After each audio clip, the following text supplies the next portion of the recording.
Bienvenue chers téléspectateurs sur notre chaîne. Aujourd'hui nous allons parler de la décision des députés du Parlement irakien qui ont approuvé une modification de la loi sur l'état civil pour permettre le mariage des mineurs. Mais avant de commencer, n'oubliez pas de nous soutenir en commentant, en vous abonnant, en partageant et en mettant un like. Le Parlement irakien a approuvé une modification de la loi sur l'état civil, après l'avoir reformulée pour faire face aux critiques des défenseurs des droits qui mettent en garde contre la possibilité d'ouvrir la porte au mariage des mineurs. Cependant, certains députés ont signalé que la séance avait été entachée de problèmes procéduraux, et certains d'entre eux se sont engagés à déposer des recours pour annuler ces résultats. Le Conseil des députés a publié sur son site internet un communiqué indiquant: le Conseil a voté dans son ensemble en faveur de la proposition de modification de la loi sur l'état civil, ainsi que le projet de loi de la deuxième modification de la loi sur l'amnistie générale. La nouvelle modification permet aux Irakiens de choisir d'organiser leurs affaires familiales soit selon les dispositions du rite chiite ou sunnite, soit conformément à la loi sur l'état civil en vigueur depuis 1959, qui était considérée comme avancée dans une société conservatrice et multiconfessionnelle. Le député indépendant Mohamed Abdoul Amir Hanouz, de la province de Najaf, a confirmé que le texte approuvé conserve les dispositions de la loi précédente, qui fixe l'âge légal du mariage à 18 ans, ou à 15 ans avec l'accord du tuteur légal et du juge. Les opposants à la modification craignaient initialement qu'elle ne prive les femmes de leurs acquis et de leurs droits, et n'ouvre la porte au mariage des mineurs dès l'âge de 9 ans.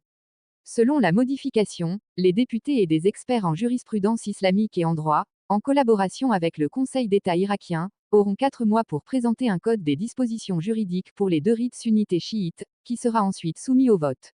Amnesty International a averti en octobre 2024 que les modifications pourraient ouvrir la porte à la légalisation des mariages non enregistrés, qui sont souvent utilisés pour contourner les lois sur le mariage des enfants, en plus de déroger aux protections des femmes et des filles dans les affaires de divorce et d'héritage. Dans un contexte connexe, le Parlement irakien, habitué au marchandage politique, a adopté 3 textes législatifs en une seule séance pour éviter tout blocage, ce qui a provoqué des échauffourées dans la salle. Parmi ces lois, la modification de la loi sur l'amnistie générale, qui a été saluée par le parti Takadom, représentant principalement la communauté sunnite. La députée Nour Nafeh Al-Jalawi a écrit sur la plateforme X, sans vote. La Chambre des représentants adopte l'amendement du statut personnel et les lois d'amnistie générale, qualifiant ce qui s'est passé de farce. La loi d'amnistie générale exclut les personnes reconnues coupables de crimes terroristes ayant entraîné la mort d'une personne ou lui ayant causé une invalidité permanente, en plus des crimes de sabotage des institutions de l'État et de lutte contre les forces armées irakiennes, selon la représentante Hanouz. Toutefois, la loi autorise une nouvelle enquête et un nouveau procès pour toute personne qui affirme que des aveux ont été extorqués sous la torture, ou sur la base d'informations provenant d'un informateur secret, selon une décision judiciaire. Le député du Parti du Progrès, Taleb Al-Mahamari, a confirmé que la loi autorise une nouvelle enquête et un nouveau procès dans les cas de personnes condamnées en raison d'un informateur secret. La loi exclut également les auteurs de viol, d'inceste, de trafic d'êtres humains, d'enlèvement et de normalisation avec Israël.